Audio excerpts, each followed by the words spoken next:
வணக்கம். இன்றைய முக்கிய செய்திகள். தீபாவளி உதவித்தொகை ரூபாய் 1500 வழங்காததை கண்டித்து 100க்கும் மேற்பட்ட ஆட்டோ தொழிலாளர்கள் கொட்டும் மழையில் அமைப்பு சாரா தொழிலாளர் அலுவலகத்தை முற்றுகையிட்டு போராட்டத்தில் ஈடுபட்டதால் பரபரப்பு ஏற்பட்டது. புதுச்சேரியில் சுயேட்சை சட்டமன்ற உறுப்பினர் சிவசங்கரனுக்கு மிரட்டல் விடுத்த ரவுடி ராமுவை போலீசார் கைது செய்து சிறையில் அடைத்தனர். புதுச்சேரியில் நேற்று இரவு பெய்த கனமழை காரணமாக தாழ்வான பகுதிகளில் மழை நீர் சூழ்ந்துள்ளதால் மக்கள் வெளியே வர முடியாத சூழல் உருவாக்கியுள்ளது.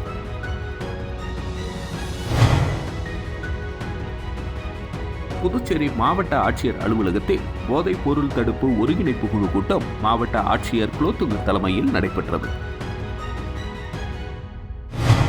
தீபாவளி உதவித்தொகை ரூபாய் 1500 வழங்காததை கண்டித்து 100க்கும் மேற்பட்ட ஆட்டோ தொழிலாளிகள் கொட்டும் மழையில் அமைப்பு சாரா தொழிலாளர் அலுவலகத்தை முற்றுகையிட்டு போராட்டத்தில் ஈடுபட்டதால் பரபரப்பு ஏற்பட்டது. புதுச்சேரியில் அமைப்பு சாரா நல வாரியத்தில் ஆட்டோ ஓட்டுநர்கள், தையல் மற்றும் சமையல் கலைஞர்கள், வீட்டு வேலை செய்பவர்கள் உள்ளிட்ட 60,000க்கும் மேற்பட்டவர்கள் உறுப்பினர்களாக உள்ளனர். மேலும் தீபாவளி பண்டிகையை முன்னிட்டு ஆண்டுதோறும் அமைப்பு சாரா தொழிலாளர்களுக்கு ரூபாய் 1000 உதவித்தொகை வழங்கப்பட்டு வந்த நிலையில் இந்த ஆண்டு முதல் ரூபாய் 3000 உயர்த்தி வழங்க கோரி அரசுக்கு எதிராக பல்வேறு போராட்டங்களில் அமைப்பு சாரா உறுப்பினர்கள் ஈடுபட்டு வந்தனர். இந்த நிலையில் அமைப்பு சாரா தொழிலாளர்களுக்கு வழங்கப்படும் 1000 உதவித் தொகையினை உயர்த்தி 1500 வழங்கப்படும் என முதல்வர் ரங்கசாமி கடந்த மாதம் அறிவித்திருந்தார். கட்டிட தொழிலாளர்களுக்கு மட்டும் உதவித்தொகை வழங்கப்பட்டுள்ளதாக கூறப்படும் நிலையில் ஆட்டோ தொழிலாளர்கள், வீட்டு வேலை செய்யும் பெண்கள் உட்பட பலருக்கு வழங்கப்படவில்லை. இந்த நிலையில் உதவித்தொகை வழங்க வலியுறுத்தி ஆட்டோ தொழிலாளர்கள், வீட்டு வேலை செய்யும் பெண்கள் என 100க்கும் மேற்பட்டோர் கொட்டும் மழையில் கடற்கரை சாலை அருகே உள்ள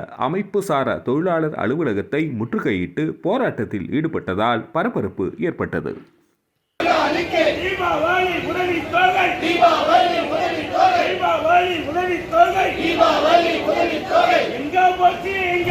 புதுச்சேரியில் சுயேட்சை சட்டமன்ற உறுப்பினர் சிவசங்கரனுக்கு மிரட்டல் விடுத்த ரவுடி ராமுவை போலீசார் கைது செய்து சிறையில் அடைத்தனர். புதுவை ஜிப்மர் மருத்துவமனை எதிரில் உழவர்கரை நகராட்சிக்கு சொந்தமான வணிக வளாகத்தில் திலாஸ்பேட்டையை சேர்ந்த ரவுடி ராமு சில கடைகளை வாடகைக்கு எடுத்து நடத்தி வருகிறார். நகராட்சி ஒதுக்கி கொடுத்த இடத்தை விட கூடுதலாக பல அடிக்கு இடத்தை ஆக்கிரமித்து கடை நடத்துவதால் மற்ற கடைக்காரர்களுடன் பிரச்சனை ஏற்பட்டது. இது தொடர்பாக வியாபாரிகள் சுயேட்சை சட்டமன்ற உறுப்பினர் சிவசங்கரனை சந்தித்து முறையிட்டதை தொடர்ந்து உழவர்கரை நகராட்சி ஆணையர் சுரேஷ் ராஜிடம் நடவடிக்கை எடுக்குமாறு சிவசங்கரன் கூறினார். இதனை அறிந்த ரவுடி ராமு சிவசங்கரன் எம்எல்ஏ அலுவலகத்திற்கு நேரில் சென்று எம்எல்ஏவை மிரட்டியுள்ளார். இதனை கண்டித்து சுயேட்சை எம்எல்ஏ சிவசங்கரன் தலைமையில் 100க்கும் மேற்பட்ட வியாபாரிகள் இருசக்கர வாகனத்தில் பேரணியாக சென்று கவர்னரிடம் புகார் அளித்தனர். இதனையடுத்து சிவசங்கரனுக்கு போலீஸ் பாதுகாப்பு கொடுக்கப்பட்டுள்ளது.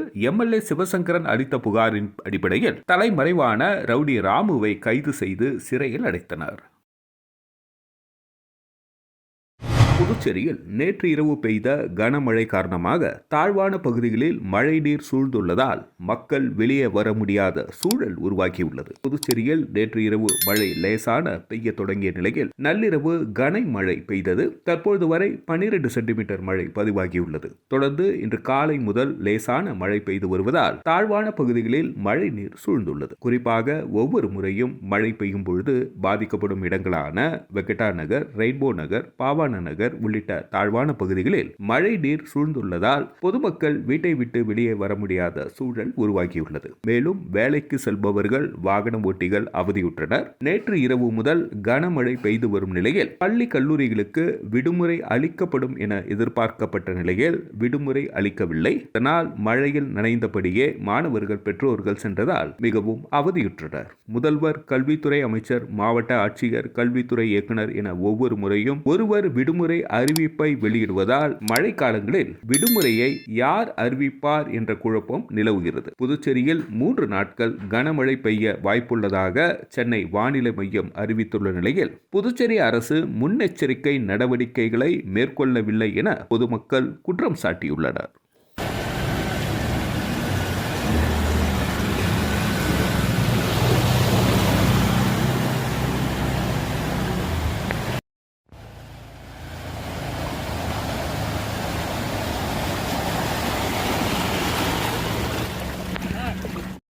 இந்த இடர்பாடு எங்களுக்கு வழியாக கொடுக்குது. ஒரு நாள் மழைக்கே இவ்வளோ தண்ணி, வீடு ஃபுல்லாக தண்ணி வருது. நாங்கள் 2 வீலர் எடுத்து போகிறோம், 4 வீலர் எடுத்து வர வேண்டிய நிலமையில் இருக்குது. இதுக்கு ஏதாவது பார்த்து ஒரு வழி செய்யுங்க.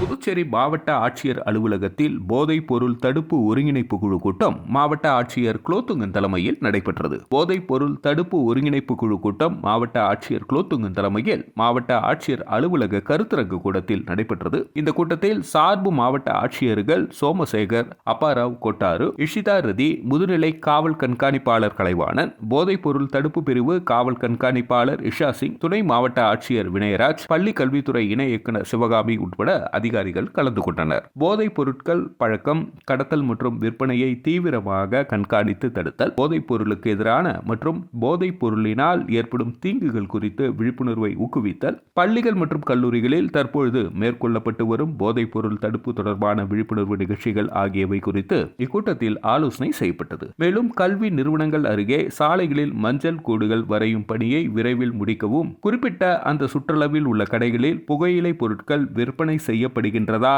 என்பதை தொடர்ந்து கண்காணிக்கவும் ஆட்சியர் உத்தரவிட்டார். The Department of Psychiatry in Jipmer is already running the de-addiction center in TCC in Jipmer. In the current plan of conducting the is also being புதுச்சேரியில் மணவெளி தொகுதியில் நடைபெறவுள்ள வளர்ச்சிப் பணிகள் குறித்து சட்டப்பேரவைத் தலைவர் செல்வம் தலைமையில் அதிகாரிகளுடனான ஆலோசனைக் கூட்டம் நடைபெற்றது. மணவெளி சட்டமன்ற தொகுதியில் மேற்கொள்ளப்பட்டு வரும் சாலை அமைக்கும் பணி, கழிவுநீர் வாய்க்கால் அமைத்தல், டிஎன் பாளையம் பகுதியில் தடுப்பணை அமைத்தல் உள்ளிட்ட பணிகள் மற்றும் மணவெளி சட்டமன்ற தொகுதியில் மேற்கொள்ளப்பட வேண்டிய மேம்பாட்டு பணிகள் குறித்து பொதுப்பணித்துறை மற்றும் அரியாங்குப்பம் கொம்யூன் பஞ்சாயத்து மற்றும் வருவாய்த்துறை ஆகிய அதிகாரிகளுடன் ஆலோசனைக் கூட்டம் தொகுதி சட்டமன்ற உறுப்பினரும் சட்டப்பேரவைத் தலைவருமான செல்வம் தலைமையில் இன்று சட்டப்பேரவையில் உள்ள பேரவைத் தலைவர் அலுவலகத்தில் நடைபெற்றது. இந்த ஆய்வுக் கூட்டத்தில் சம்பந்தப்பட்ட துறை அதிகாரிகள் பங்கேற்றனர். இக்கூட்டத்தில் தொகுதியில் நடைபெற்று வரும் பணிகளை விரைந்து முடித்து தர வேண்டும் என சபாநாயகர் செல்வம் கேட்டுக்கொண்டார். புதுச்சேரியில் நாடக தந்தை சங்கரதாஸ் சுவாமிகளின் 102வது நினைவு தினத்தையொட்டி நாடக நடிகர்கள், கலைஞர்கள் மேளதாளத்துடன் ஊர்வலமாக சென்று அவரது நினைவிடத்தில் அஞ்சலி செலுத்தினர். புதுச்சேரி அரசு கலை பண்பாட்டுத்துறை மற்றும் தஞ்சை தென்னக பண்பாட்டு மையம் சார்பில் நாடக தந்தை சங்கரதாஸ் சுவாமிகளின் 102வது நினைவு தினம் இன்று அனுசரிக்கப்பட்டது. புதுச்சேரி கலை இலக்கிய பெருமன்றோர் சார்பில் ஈஸ்வரன் கோவிலில் இருந்து கருவடிக்குப்பம் வரை அலங்கரிக்கப்பட்ட வாகனத்தில் சங்கரதாஸ் சுவாமிகளின் படத்தை ஏந்தி நாடக கலைஞர்கள் ஊர்வலமாக சென்றனர். இந்த பேரணியில் புதுச்சேரி நாடக கலைஞர்கள், புதுச்சேரி நடிகர்கள் மற்றும் புதுச்சேரி நாடக குழுக்கள், தமிழர் பாரம்பரிய கலைக்குழுவினர், தெருக்கூத்து கலைஞர்கள் உட்பட நாடக நடிகர்கள் சங்கத்தினர் கலந்து கொண்டு நடனமாடியும் இசை கருவிகளை இசைத்தவாறும் ஊர்வலமாக சென்றனர். தொடர்ந்து கருவடிக்குப்பத்தில் இடுகாட்டில் உள்ள சங்கரதாஸ் சுவாமிகள் நினைவிடத்தில் உள்ள அவரது சிலைக்கு கலை இலக்கிய பெருமன்றத்தினர் மற்றும் நாடக கலைஞர்கள் மாலை அணிவித்து மரியாதை செலுத்தினர். புதுச்சேரியில் ஓதியம்பட்டு பகுதியில் அமைந்துள்ள ஸ்ரீ முத்து மாரியம்மன் கோவிலின் புனரமைப்பு பணிக்காக இந்து அறநிலையத்துறை மூலமாக வழங்கப்பட்ட ரூபாய் 15 லட்சத்திற்கான காசோலையினை சட்டமன்ற எதிர்க்கட்சித் தலைவர் சிவா ஆலய நிர்வாகத்திடம் வழங்கினார். வெளியூர் சட்டமன்ற தொகுதிக்குட்பட்ட ஓதியம்பட்டு பகுதியில் அமைந்துள்ள ஸ்ரீ முத்து மாரியம்மன் கோவிலின் புனரமைப்பு பணி நடைபெற்று வருகிறது. இதில் புதுவை அரசாங்கத்தின் கோவில் புனரமைப்பு நிதியிலிருந்து முதல் தவணையாக இந்து அறநிலையத்துறை மூலமாக ரூபாய் 15 லட்சத்திற்கான காசோலையினை தொகுதியின் சட்டமன்ற உறுப்பினர் எதிர்க்கட்சி தலைவருமான சிவா எம்எல்ஏ தலைமையில் ஊர் பொதுமக்கள் முன்னிலையில் கோவில் சிறப்பு அதிகாரி பர்குணம் அவர்களிடம் ரூபாய் 15 லட்சத்திற்கான காசோலை வழங்கப்பட்டது. தொடர்ந்து கோவில் புனரமைப்பு பணிகள் எவ்வாறு நடைபெறுகிறது, பணிகள் எந்த அளவு முடிக்கப்பட்டுள்ளது என்று சட்டமன்ற உறுப்பினர் சிவா நேரில் ஆய்வு மேற்கொண்டார். இந்த நிகழ்ச்சியில் ஓதியம்பட்டு கிராமத்தை சேர்ந்த முக்கிய பிரமுகர்கள் உட்பட ஏராளமான ஊர் பொதுமக்கள் கலந்து கொண்டனர். புதுச்சேரியில் திருபுவனை தொகுதிக்குட்பட்ட களித்தித்தால் குப்பம் மதீனா நகர் பகுதியில் புதிய சாலை மற்றும் மின்சார வசதி ஏற்படுத்தி தருமாறு முன்னாள் சட்டமன்ற உறுப்பினர் கோபிகா அதிகாரிகளிடம் கோரிக்கை விடுத்தார். திருபுவனை தொகுதிக்குட்பட்ட களித்தித்தால் குப்பம் மதீனா நகர் பகுதியில் முன்னாள் சட்டமன்ற உறுப்பினர் கோபிகா பார்வையிட்டார். இதில் மழை நீரினால் அப்பகுதியில் சாலை வசதிகள் இல்லாத காரணத்தினால் போக்குவரத்திற்கு மிகவும் சிரமமாக உள்ளது. அப்பகுதி மக்கள் கோபிகாவிடம் கோரிக்கை வைத்தனர். மேலும் இப்பகுதியில் போதிய மின்சார வசதியும் இல்லை என பொதுமக்கள் கூறியுள்ளனர். இதனையடுத்து சம்பந்தப்பட்ட துறை அதிகாரிகளுடன் அப்பகுதியை பார்வையிட்டு சாலை வசதி உள்ளிட்ட பொதுமக்களுக்கு தேவையான அடிப்படை வசதிகளை செய்து தருமாறு அதிகாரிகளிடம் கோரிக்கை வைத்தார். மேலும் இந்த நிகழ்ச்சியின் பொழுது என்ஆர் காங்கிரஸ் கட்சி நிர்வாகிகள் பொதுமக்கள் உடனிருந்தனர்.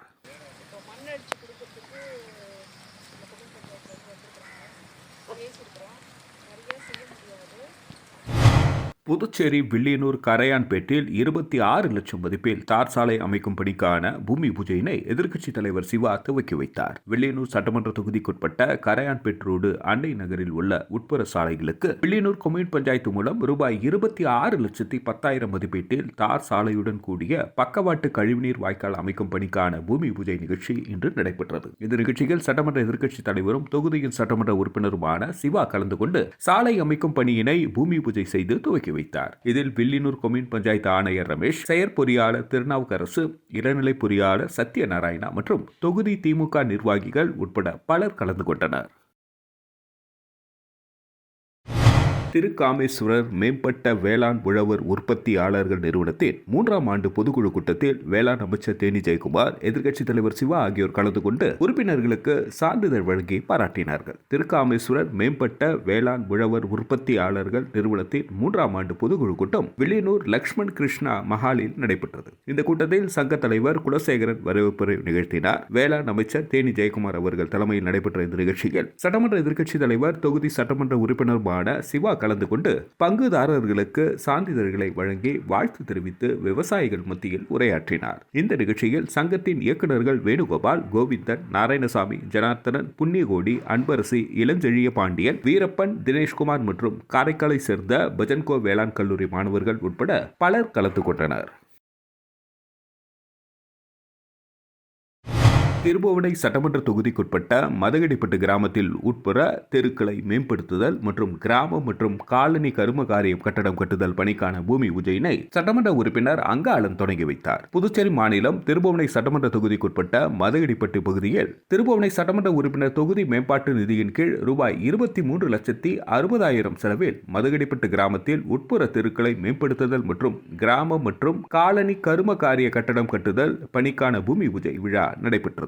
இதில் திருபுவனை தொகுதியின் சட்டமன்ற உறுப்பினர் அங்காளர் கலந்து கொண்டு விழாவிற்கு தலைமை தாங்கி பூமி பூஜை செய்து பணியினை தொடங்கி வைத்தார். இந்த நிகழ்ச்சியில் கொம்யூன் பஞ்சாயத்து ஆணையர் எழில்ராஜன், உதவி பொறியாளர் மல்லிகார்ஜுனன், இளநிலை பொறியாளர் பாஸ்கர் மற்றும் ஊர் பொதுமக்கள், சட்டமன்ற உறுப்பினரின் ஆதரவாளர்கள் ஏராளமானோர் கலந்து கொண்டு விழாவினை சிறப்பித்தனர். புதுச்சேரியில் 1.5 ஆண்டுகளில் அனைத்து அரசு பள்ளிகளிலும் சமையலறை தோட்டம் வந்துவிடும் என்று கல்வித்துறை செயலர் ஜவஹர் தெரிவித்துள்ளார். புதுச்சேரியில் அரசு உதவி பெறும் பள்ளிகளில் படிக்கும் மாணவ மாணவிகளுக்கு ஊட்டச்சத்து மிக்க காய்கறி, கீரைகள் முக்கியத்துவத்தை உணர்த்தும் வகையில் புதுச்சேரியில் உள்ள அரசு பள்ளிகளில் சமையலறை தோட்டங்கள் விழிப்புணர்விற்காக ஏற்படுத்தப்படுகிறது. புதுச்சேரியில் லாஸ்பேட்டை நாவலர் நெடுஞ்செழியன் அரசு மேல்நிலைப் பள்ளியில் சமையலறை தோட்டம் இன்று தொடங்கப்பட்டது. கல்வித்துறை செயலர் ஜவஹர் இத்திட்டத்தை துவக்கி வைத்தார். கல்வித்துறை இயக்குநர் பிரியதர்ஷினி உள்ளிட்டோர் பங்கேற்றனர். இத்திட்டம் தொடர்பாக கல்வித்துறை செயலர் ஜவஹர் கூறுகையில், புதுச்சேரியில் தற்போது 65 பள்ளிகளில் சமையலறை தோட்டம் உள்ளது. மாணவர்கள் படிப்பதுடன் காய்கறி, கீரை விளைவிக்கின்றனர். இதன் மூலம் அவர்கள் விவசாயத்தையும் அறிவார்கள், வாழ்க்கைக்கு தேவையான விஷயத்தை கற்பார்கள். 1.5 ஆண்டுகளில் அனைத்து பள்ளிகளிலும் சமையலறை தோட்டம் வந்துவிடும். இங்கிருந்து காய்கறி, கீரை ஆகியவற்றை அட்சய பாத்திரா எடுத்து சென்று சமைத்து அவர்களுக்கு மதியம் சத்தான உணவாக திரும்பி வருவதால் இச்சத்து குழந்தைகளுக்கு முழுமையாக கிடைக்கும் என்றார். வணக்கம். இன்றைய முக்கிய செய்திகள். தீபாவளி உதவித்தொகை ரூபாய் 1,500 வழங்காததை கண்டித்து 100க்கும் மேற்பட்ட ஆட்டோ தொழிலாளர்கள் கொட்டும் மழையில் அமைப்பு சாரா தொழிலாளர் அலுவலகத்தை முற்றுகையிட்டு போராட்டத்தில் ஈடுபட்டதால் பரபரப்பு ஏற்பட்டது. புதுச்சேரியில் சுயேட்சை சட்டமன்ற உறுப்பினர் சிவசங்கரனுக்கு மிரட்டல் விடுத்த ரவுடி ராமுவை போலீசார் கைது செய்து சிறையில் அடைத்தனர். புதுச்சேரியில் நேற்று இரவு பெய்த கனமழை காரணமாக தாழ்வான பகுதிகளில் மழை நீர் சூழ்ந்துள்ளதால் மக்கள் வெளியே வர முடியாத சூழல் உருவாக்கியுள்ளது.